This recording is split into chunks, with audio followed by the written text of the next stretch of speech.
تعالیٰ کا کلام یہ قرآن کریم جس فرشتوں کے ذریعے سے اللہ تعالیٰ نے نازل فرمایا، تو اللہ تعالیٰ نے اس فرشتے کو فرشتوں کا سردار بنایا،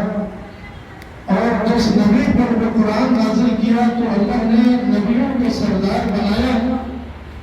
اور جس رات میں اللہ تعالیٰ نے اس قرآن کو نازل فرمایا تو اللہ نے اس رات کو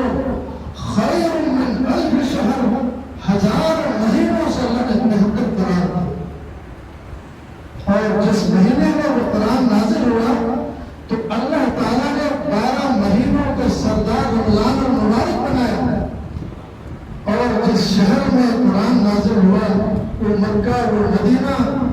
پورے کائنات میں یعنی اس سرزمین پر اللہ تعالیٰ نے افضل قرار دیا وہ مکہ و مدینہ۔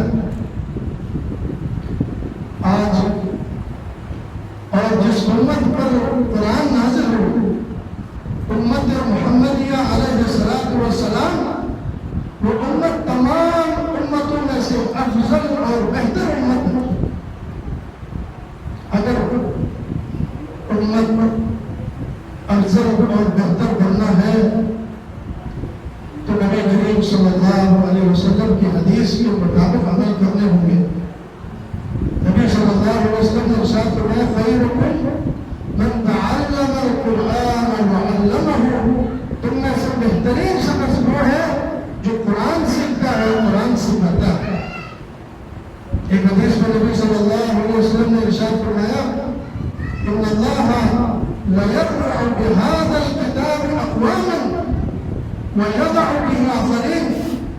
اللہ تعالیٰ اس قرآن کے ذریعے سے بہت سے قوموں کو عروج عطا فرماتا ہے،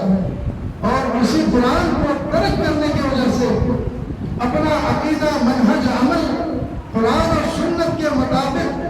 نہ بنانے کی وجہ سے اللہ تعالیٰ ان کو زوال اور پستی کی طرف لے جاتا ہے۔ اگر آج مسلمان دنیا میں ذلیل ہے، خوار ہے، مظلوم ہے، تو اس کی بنیادی وجہ قرآن کریم سے دوری ہے۔ ہمیں چاہیے کہ ہم اپنی زندگی پر نظر ثانی کریں اور اپنی زندگی